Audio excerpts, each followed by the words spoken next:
ታሪካችን የሚጀምረው የአሜሪካን ዋና ከተማ በሆነችው በግዙፏ ዋሽንግተን ከተማ ውስጥ ሲሆን በዛው ከተማ ውስጥ የሚኖሩትን ሩትና ኬቲ የተባሉትን እህትማማቾች እያሳየን ነው። እህትማማቾቹ ወላጆቻቸው ከሞቱባቸው በኋላ ታላቅ እህት የሆነችው ሩት ጨቅላዋን ታናሽ እህቷን ኬቲን ለ5 ዓመታት እንደ እናትም እንደ አባትም ሆና ስታሳድጋት ብትቆይም ነገር ግን የነሩት አባት ከመሞቱ በፊት ከባንክ ብዙ ገንዘብ ተበድሮ ስለነበር አሁን ላይ ባንኩ ኬቲና ሩትን ከቤት አስወጥቶ ቤቱን በሐራጅ ሊሸጠው እንደሆነ እንረዳለን። ነገር ግን ሩት ከዚህ ቤት ከወጡ እሷና እህቷ መውደቂያ ስለማይኖራቸው ቤቱን ለቃ ለመውጣት ፈቃደኛ ባለመሆኗ ምክንያት ባንክ ቤቱ ሮበርት የተባለውን የአካባቢውን ፖሊስ እንዲሁም በርካታ የመንግስት አካላትን በመላክ እህትማማቾቹን ከቤት ለማስወጣት መሞከር ይጀምራል።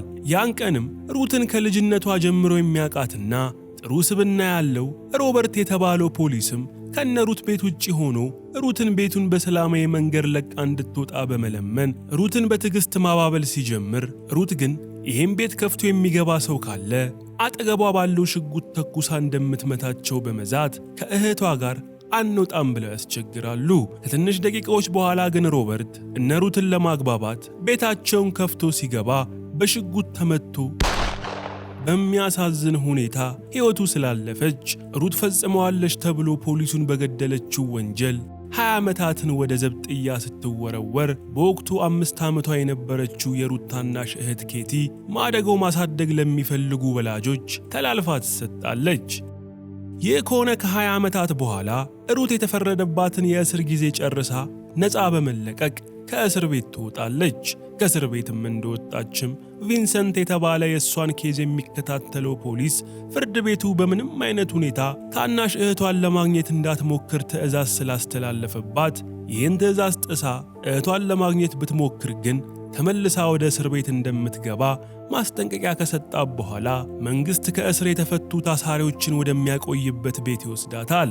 ሩት ከእስር የተፈታሽ ቀንም አሁን ላይ የ25 ዓመት ወጣት የሆነችዋን የሩትን ታናሽ እህት ኬቲን ወደ ማደጎ ወላጆቿ ቤት በመኪና እየሄደች እያለ መኪናዋ ሳታስበው ከሌላ መኪና ጋር በመጋጨቱ ኬቲ ቀለል ያለ ጉዳት ደርሶባት ወደ ሆስፒታል ትገባለች። የኬቲንም ሆስፒታል መግባት ተከትሎ በማደጎ ያሳደጓት አባቷ ማይክል፣ እናቷ ራሄልና ታናሽ እህቷም ኤሚሊ ሁሉም ተሰባስበው ወደ ሆስፒታል በመምጣት አብረዋት ከኬቲ ጋር ጊዜያቸውን ማሳለፍ ይጀምራሉ። የሩትን ከእስር ቤት መለቀቅ ተከትሎም ደግሞ ኪዚ የተባለ አንድ ሰው የሩትን መውጫና መግቢያ በድብቅ እየተከታተለ እንመለከተዋለን። ኪዝም ሩትን በደንብ ሲከታተል ከቆየ በኋላ ስቲቭ ወደ ተባለው ወንድሙ በመሄድ በመጨረሻም የአባታቸው ገዳይ ከእስር ቤት እንደወጣች ለወንድሙ ስቲቭ በመግለጽ የበቀል በትራቸውን መሰንዘር እንደሚችሉ ኪዝ ለወንድሙ ስቲቭ ይነግረዋል። በዚህም ጊዜ ኪዝና ስቲቭ ማለት የፖሊሱ ሮበርት ልጆች እንደነበሩና አባታቸው በሩት ተተኩሶበት መገደል ምክንያት ለ20 ዓመታትን ቂም ይዘው ሲኖሩ የነበሩ ልጆች እንደሆኑ እንረዳለን። ምንም እንኳን ኪዝ ሩትን አሁኑኑ ለመበቀል ከልቡ ቢያሰፈስፍም ስቲቭ ግን አሁን ላይ ሚስት አግብቶ የልጅ አባት ስለሆነ ራሱን እንደዚህ አይነት ወንጀል ውስጥ መክተት እንደማይችል ለወንድሙ ኪዝ በግልጽ ይነግረዋል። ሩትም ደግሞ መንግስት ከእስር የተፈቱ ሴቶችን ወደሚያኖርበት ቤት ከሄደች በኋላ ወደ ውስጥ ስትገባ ውስጥ ላይ በርካታ ሰዎች አንድ ክፍል ውስጥ እንደሚኖሩና እሷ ያለችበት ክፍል ውስጥ እንኳን ከ4 በላይ ሴቶች እንደተኙ ትመለከታለች። አንድ ቀንም ሩት ታዲያ ከክፍሏ ወጣ ብላ በምትመለስበት ሰዓት እዛው ክፍል የምትተኛ አንድ ሴት የሩትን ዕቃ እየበረበረች ሩት ስለደረሰችባት ሩት ፈጥና ሴትዮዋን በመደብደብ ዕቃዋ ከተቀመጠበት ቦታ ዘወር ታደርጋታለች። ሩትም ፈጥና ዕቃዎቿን ቼክ ስታደርግ ጊዜ የተወሰኑ ንብረቷ እንደጠፉ ብታይም ነገር ግን የታናሽ እህቷ ኬቲ ብቸኛ ማስታወሻ የሆነው ፎቶ እንዳልተወሰደ ስትመለከት ጊዜ ሩት ረፍት ተሰምቷት ፈጥና ትረጋጋለች። በቀጣይም ቀናቶች ሩት ሥራ ፍለጋ ብዙ ከተንከራተተች በኋላ በመጨረሻም በአንድ የዓሣ ሥጋ ማቀነባበሪያ ፋብሪካ ውስጥ ሥራ በማግኘቷ ሩት ሥራ እየዋለች ወደ ማደሪያዋ መግባት ትጀምራለች። ሩትም ሥራ ጨርሳ ስትወጣ ብሌክ የተባለ አብሯት የሚሠራ ጎረምሳ ሩትን ለማዋራትና ለመተዋወቅ ቢሞክርም ሩት ግን ለብሌክ ምንም መልስ ሳትሰጠው ጥላው ትሄዳለች።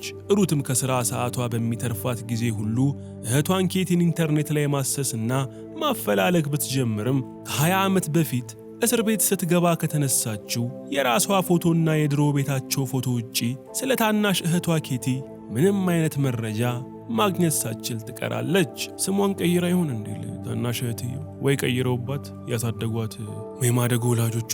ሩትም የድሮ ቤታቸውን ፎቶ ስትመለከት እሷና እህቷ ያሳለፉትን በርካታ ትውስታ በሐሳቧ ስለመጣባት ሩት አንድ ቀን ተነስታ አሁን ካለችበት ቦታ ትንሽ ርቆ የሚገኘውን የድሮ ቤታቸውን ለመጎብኘት ትወስናለች።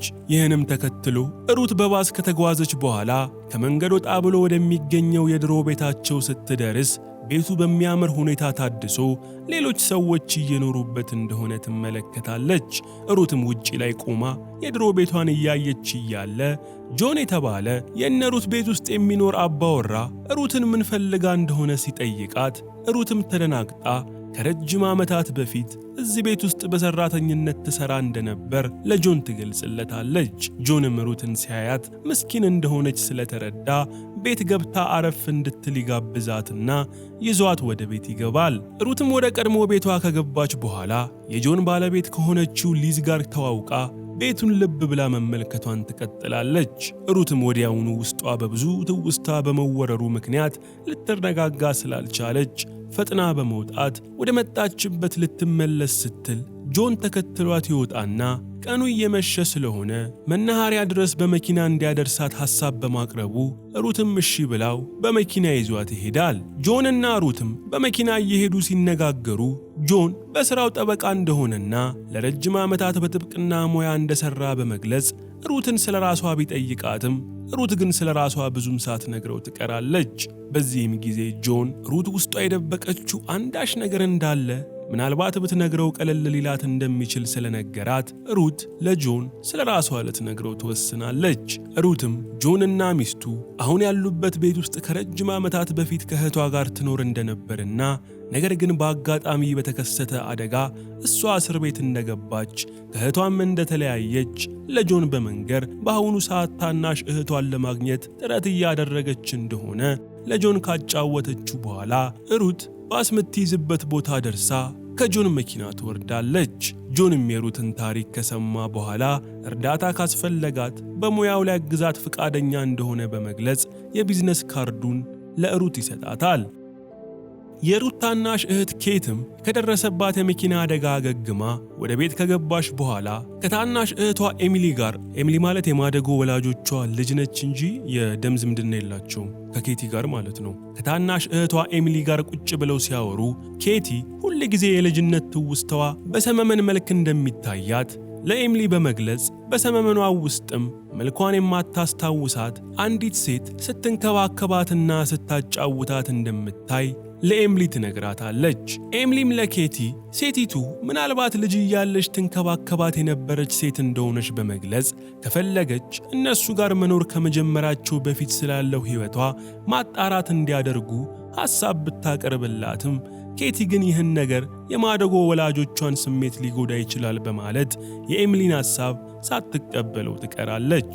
ሩትም ከነጆን ጋር ከተመለሰች በኋላ እሷ የምታድርበት ቤት አካባቢ አዲስ ቤት እየተሰራ በማየቷ ሩት ከመታሰሯ በፊት ጥሩ የእንጨት ባለሙያ ስለነበረች ቤቱን የሚሰራውን ሰውዬ በትርፍ ሰዓት እሱ ጋር እንድትሰራ ጠይቃው ሰውየውም ሩትን በተመቻት ሰዓት እየመጣች የቤቱን የእንጨት ስራዎች እንድትሰራ ይቀጥራታል። ቀስ በቀስም ሩት አዲሷን ሕይወቷን እየተለማመደች መምጣትና አሳ ማቀነባበሪያ ፋብሪካው ውስጥ አብሯት ከሚሰራው ብሌክ ጋርም ተቀራርባ ወደ ቤቷ በሱ መኪና መሄድና መምጣት ትጀምራለች። ሆኖም ግን ሩት እህቷ ኬቲን አንድ ጊዜም ቢሆን አግኝታ አይኗን ማየት እንዳለባት ስለወሰነች ይህን እንድታሳካ እንዲረዳት ባለፈው ቢዝነስ ካርዱን ለሰጣት ጠበቃው ጆን ደጋግማ ብትደውልለትም ጆን ግን ባደረገው ማጣራት መሰረት ሩት ከ20 ዓመት በፊት ፖሊስ ገርላ እንደታሰረች መረጃ ስላገኘ ሩትን ከመርዳት መቆጠብ ፈልጎ ስልክ ሳያነሳላት ይቀራል። ያንኑ ቀንም ሩት የእንጨት ሥራ የምትሰራበት ቤት ውስጥ ሆና እያለ አንድ ሰው ወደ ቤት ሲገባ ድምፅ ስለሰማች ሩት ትልቅዬ መፍቻ በመያዝ ድምፁን ወደ ሰማችበት ቦታ ፈጥና ትሄድና ቤቱ ውስጥ የገባው ሰው ላይ ጥቃት ተፈጽመበታለች።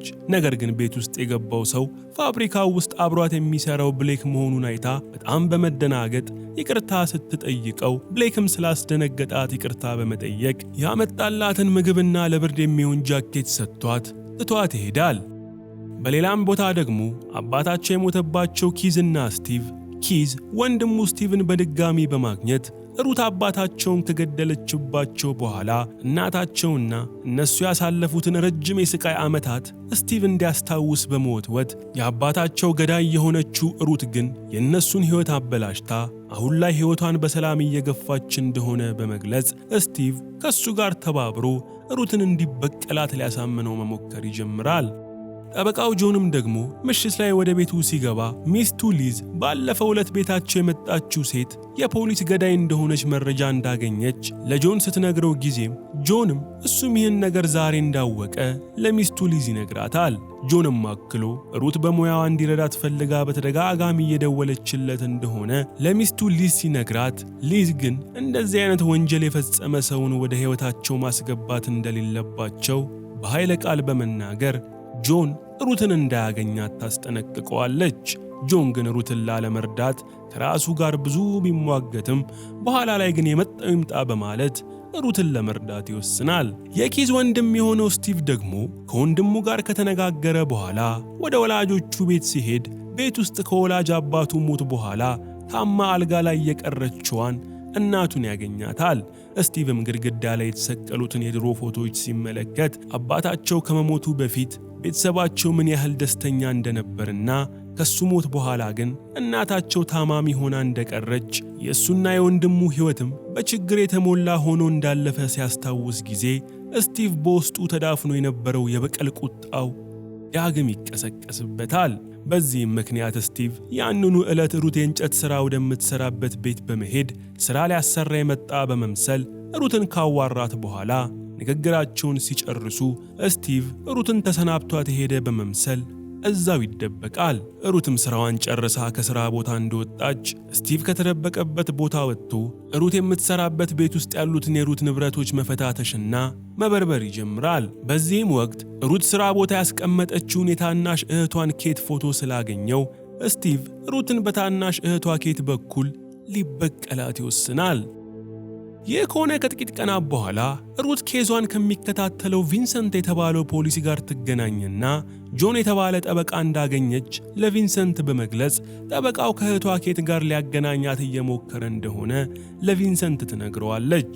ቪንሰንት ግን ይሄ ነገር የኬትን የማደጎ ወላጆች በጣም ሊያበሳጫቸው እንደሚችልና ጉዳዩንም ወደ ፍርድ ቤት ሊወስዱት እንደሚችሉ ሲነግራት፣ ሩት ግን የቪንሰንትን ምክር ችላ በማለት ጥላው ትሄዳለች። ከዚህም በኋላ ባሉት ቀናት ሩት ፋብሪካው ውስጥ አብረው ከምትሰራው ብሌክ ጋር በጣም እየተቀራረበችና እየተግባባች በመምጣቷ ሩት ለብሌክ የነበራት ስሜት በማደግ ሳታስበው በብሌክ ፍቅር መውደቅ ትጀምራለች።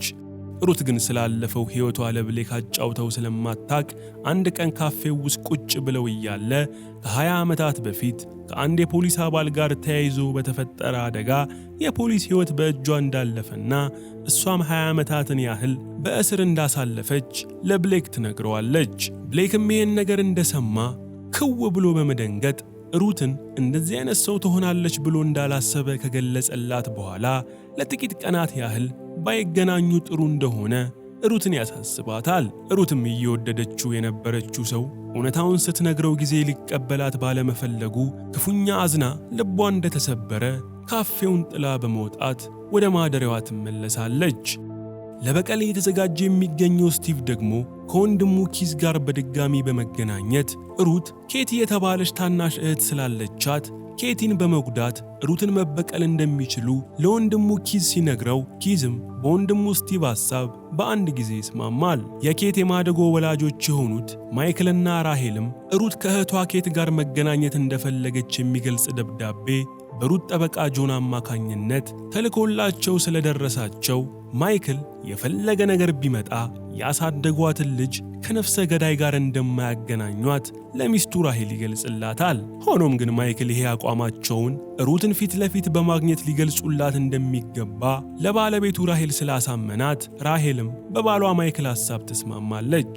በዚህ ወቅት የኬቲ ታናሽ እህት የሆነችው ኤሚሊ አባትና እናቷ ስለ ኬቲ እህት ሲነጋገሩ ተደብቃ እየሰማቻቸው እንመለከታለን። በቀጣይም ቀን ሩት የምትሰራበት ፋብሪካው ውስጥ ከ20 ዓመታት በፊት ፖሊስ የመግደሏ ወሬ ስለተሰራጨ አንዲት ሰራተኛ ሩትን አንቺ ነፍሰ ገዳይ በማለት ድንገተኛ ጥቃት ተፈጽምባትና ሩትን መሬት ላይ ትዘርራታለች። ምን አገባችሁ እነሱ የሚፈርዱት? ፋብሪካው ውስጥም የተከሰተውን ግርግር ተከትሎ ሰራተኞቹ ሩትን የደበደበችዋን ሴት ጠፍንገው ሲይዟት ሩት ግን ከወደቀችበት ተነስታ ደሟን ከተጣጠበች በኋላ ራሷን አረጋግታ ያቆመችውን ስራዋን መስራቷን ትቀጥላለች። ለፋብሪካ ሰራተኞቹም ሩት የሰራችውን ወንጀል አውርቶ ያሰራጨባት ብሌክ በኋላ ላይ ባደረገው ነገር በመጸጸት ሩትን ለማናገር ቢሞክርም ሩት ግን ውስጧ በብሌክ ክፉኛ አዝኖ ስለነበር ብሌክን ለማናገር ፍቃደኛ ሳትሆን ትቀራለች። በመነጋታው የኬቲ እህት የሆነችው ኤሚሊ ከትምህርት ቤት ከተመለሰች በኋላ ትላንት እናትና አባቷ ሲነጋገሩበት የነበረውን ሩት የላከችውን ደብዳቤ አባቷ ቢሮ በመግባት ስትፈልገው ታገኘውና ገልጻ ስታነበው ሩት በደብዳቤው ላይ ኬቲን አንድ ጊዜ ብቻ አይኗን እንዲያሳዩት የሚጠይቅ የተማጽኖ ጽሑፍ እንደሆነ ትመለከትና ኤሚሊ በደብዳቤው ልቧ ተነክቶ ቁጭ ይላል። ቀጥላም ኤሚሊ ቤታቸው ውስጥ የተለያዩ ወረቀቶች ወደሚቀመጥበት ዕቃ ክፍል ሄዳ ስትበረብር ሩት ለእህቷ ኬቲ በ20 ዓመታት ውስጥ የላከቻቸውን በርካታ ደብዳቤዎች ታገኛቸውና ሁሉንም ከፍታ ስታነባቸው ጊዜ ሩት ኬቲን ምን ያህል እንደምትወዳትና እንደምትሳሳላት በመረዳት ደብዳቤው ላይ በተጻፈ ስልክ ቁጥር አማካኝነት ሩትን ደውላ ለማግኘት ትወስናለች። የሩት ጠበቃ ጆን ደግሞ ባመቻቸው ዕድል መሰረት ሩትና የኬቲ የማደጎ ወላጆች ጆን ቢሮ በመምጣት ከተገናኙ በኋላ ሩት የኬቲን የማደጎ ወላጆች እህቷን አንድ ጊዜ ብቻ አይኗን እንዲያሳዩት እንደምትፈልግ በትህትና ትጠይቃቸዋለች። ይህንንም ተከትሎ የኬቲ የማደጎ አባት የሆነው ማይክል ይህ ነገር ፈጽሞ የማይቻል እንደሆነና ኬቲ የእሷን መፈጠር ከናካቴውም ስለማታስታውስ በሰላም የምትኖረው ልጃቸውን ሕይወት መበጥበጥ እንደሌለባት ለሩት ይነግሯታል። በዚህም ጊዜ ሩት ለኬት በተለያየ ጊዜ ደብዳቤ ትጽፍላት ስለነበር በፍጹም ልትረሳት እንደማትችል ብታስረዳውም ማይክል ግን ሩት እስር ቤት ሆና የላከቻቸውን ደብዳቤዎች በሙሉ ለኬት እንዳልሰጧት በመንገር ሩትን ሕይወቷን አርፋ እንድትኖር ያስጠነቅቃታል። ሩትም የጻፈቻቸው ደብዳቤዎች እህቷ ኬቲ ጋር እንዳልደረሱ ስትሰማ ጊዜ በጣም በመበሳጨት ከማይክልና ከራሄል ጋር ከፍተኛ ጭቅጭቅ ውስጥና አምባጓሮ ውስጥ መግባት በመጀመሯ ማይክልና ራሄል ሩትና ጠበቃዋ ጆንን ትተዋቸው ከቢሮ ይወጣሉ። ጠበቃዋ ጆንም ምንም እንኳን ሩት እየተሰማት ያለውን የንዴት ስሜት ቢረዳላትም ነገር ግን እነ ማይክል የኬቲ ሕጋዊ አሳዳጊ እስከሆኑ ድረስ ሁለቱም እንዳይገናኙ ማድረግ እንደሚችሉ ሕጉ እንደሚፈቅድላቸው ስለሚያውቅ ሩትን ራሷን እንድትቆጣጠርና እንድትረጋጋ ያደርጋታል። 25 ዓመት አልፏት የለ እንዲያቺ እንዴ መብቷ እንዴ ከዚህ በኋላ በራሷ መወሰን። ሩትም እህቷ ኬቲን የመገናኘት ዕድሏ ጠባብ እንደሆነ ከተረዳሽ በኋላ በንዴት የእንጨት ሥራ ወደምትሠራበት ቦታ በመምጣት የሠራችውን ሥራ ሁሉ ስታፈራርስና ስትድረማምስ ቆይታ ንዴቷና ቁጭቷ ትንሽ በረድ ይልላታል። በቀጣይም ቀን ሩት ወደ ፋብሪካ ሥራዋ ተመልሳ ስትሠራ ትውልና የእረፍት ሰዓቷ እንደደረሰ ብሌክ ወደ እሷ መጥቶ ትላንት ስለተፈጠረው ነገር በሙሉ ይቅርታ ከጠየቃት በኋላ ከዚህ በኋላ እስከ መጨረሻው ባታናግረው ራሱ እንደሚረዳት ገልጾ ትቷት ይሄዳል። ሩትም ሥራዋን ጨርሳ ወደ ማደሪያዋ እየተመለሰች እያለ ስልክ ይደወልላትና ስልኩን ስታነሳው የደወለችላት ኤሚሊ የተባለችው የኬቲ እህት እንደሆነች ትረዳለች።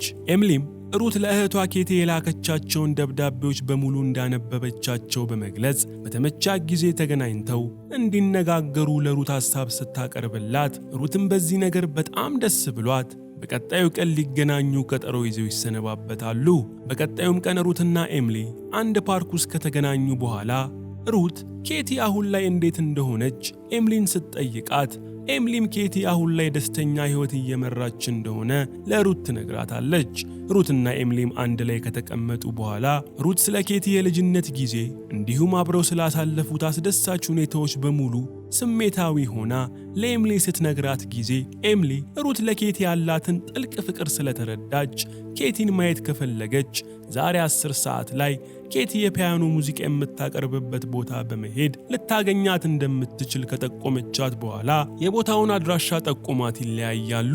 ኤምሊም ከሩት እንደተለየች አገር አማን ብላ ወደ ቤቷ ስትመለስ የበቀል እርምጃ ሊፈጽም እየተዘጋጀ ያለው ስቲቭም ኤምሊን ከኋላ በመከተል ኤምሊ የምትኖርበትን አድራሻ ይመለከትና ወደ ቤቱ ይመለሳል። ስቲቭም ስለላውን ጨርሶ ወደ ቤት እንደተመለሰ ቤት ውስጥ ጨቅላ ልጁን ብቻውን እያለቀሰ በመመልከቱ ስቲቭ ልጁን አንስቶ ካባበለው በኋላ ሚስቱ የት እንደሄደች ግራ ገብቶት ወደ መኝታ ቤት ሲያመራ ስቲቭ ፍጹም ባልጠበቀው ሁኔታ ሚስቱን ከገዛ ወንድሙ ኪዝ ጋር እየማገጠች ይመለከታል። ስቲቭም ባየው ነገር ራሱን መቆጣጠር ተስኖት ያቀፈውን ልጅ ካስቀመጠ በኋላ ኪዝ ላይ እንደ አቦ ሸማኔ ዘሎ በመከመር እያንደባለለ ሲደበድበው የስቲቭ ሚስት ደግሞ ለራሷ ሕይወት በመስጋት ጨቅላ ልጇን አቅፋ እየሮጠች ወደ ውጪ ትወጣለች። ስቲቭም ወንድሙን የሚበቃውን ያህል ሲደበድበው ከቆየ በኋላ ንዴቱ ምንም አልበርድልህ ስላለው ከራሱ ቤት ወጥቶ ወደ ወላጅ እናቱ ቤት በመሄድ ድሮ የወላጅ አባቱ የነበረውን ሽጉጥ ፈልጎ ከወሰደ በኋላ ንዴቱ ምንም ሳይበርድለት በቀጥታ ቅድም ወዳየው የሩት እህት ቤት ለመገስገስ ይወስናል። ያማል እንዴ? ወንድሙን እዛው አይደፋም እንዴ? ሩትም ከኤምሊ ጋር ከተነጋገረች በኋላ ኪት ያለችበት ቦታ ከመሄዷ በፊት ጉዳዩን ለጠበቃዋ ጆን ልታማክረው ፈልጋ በጸሐፊው በኩል ስልክ ብታስደውልለትም ጆን ግን ቢሮው ውስጥ እንደሌለ እንዲሁም ስልኩ እንደማይሰራ ትረዳለች። ሩት ግን ጆንን የግድ አግኝታ ማማከር ስለነበረባት ቀጥ ብላ ወደ መኖሪያ ቤቱ ስትሄድ መኖሪያ ቤት ውስጥ የጆን ሚስት የሆነችዋ ሊዝን ታገኛታለች። ሩትም ሊዝን ጆንን ስለ አንድ ጉዳይ ልታማክረው ፈልጋ እንደሆነ ብትነግራትም ሊዝ ግን ሩትን አንቺ አረመኔ ነፍሰ ገዳይ ብላ ንግግሯን በመጀመር ልብን በሚያደሙ ቃላት ደጋግማ ከተናገረቻት በኋላ ሩትን ከቤቷ ጥርግ ብላ እንድትጠፋ ታስጠነቅቃታለች። ሩት ግን ሊዝ በተናገረቻት ነገር ውስጧ በኃይለኛው ስለተነካ እንባዋ እንደ ጅረት እየተንፎለፎለ እሷ ነፍሰ ገዳይ እንዳልሆነችና ሁሉንም ያደረገችው እህቷን ለመጠበቅ እንደሆነ እያለቀሰች ለሊዝ መናገር ትጀምራለች። ታሪካችንም በዚህ ሰዓት 20 ዓመታትን ወደ ኋላ ይወስደንና ሩት ፖሊስ ገድላለች የተባለበትን ቀን እያጠነጠነ ያሳየን ይጀምራል።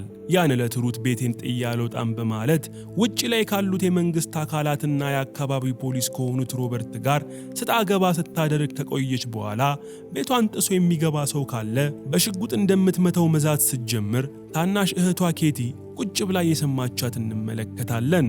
ፖሊሱ ሮበርትም ምንም እንኳን ሩት እንዲህ ብትልም የምትናገረው ከልቧ እንዳልሆነና እነሱን ለማስፈራራት እንደሆነ ስላወቀ ሩትን ለማረጋጋት በሩን ከፍቶ ወደ ውስጥ በሚገባበት ወቅት የሩት ታናሽ እህት የሆነችው የ5 ዓመቷ ኬቲ የፖሊሱን መግባት አይታ ቤት ውስጥ የተቀመጠ ሽጉጥ አንስታ ወደ ሮበርት በመተኮስ እንደገደለችው እንገነዘባለን። ከዚህም በኋላ ሩት በተፈጠረው ነገር እጅግ በጣም ተረናግጣ የምታደርገው ግራ ስለገባት ሮበርት የተገደለበትን ሽጉጥና እህቷን በመያዝ ውጪ ላይ ያሉትን ሰዎች እንዳይከተሏት ካስጠነቀቀቻቸው በኋላ በመኪና ራቅ ወዳለ ስፍራ ትሄዳለች። እነ ሩትም ትንሽ እንደተጓዙ ኬቲን ረሃብ ስለተሰማት ወደ አንድ ምግብ ቤት ገብተው ለኬቲ የሚበላ ነገር በማዘዝ ሩት ቀጣይ ዕጣ ፈንታቸው ምን ሊሆን እንደሚችል ቁጭ ብላ ማሰላሰል ትጀምራለች።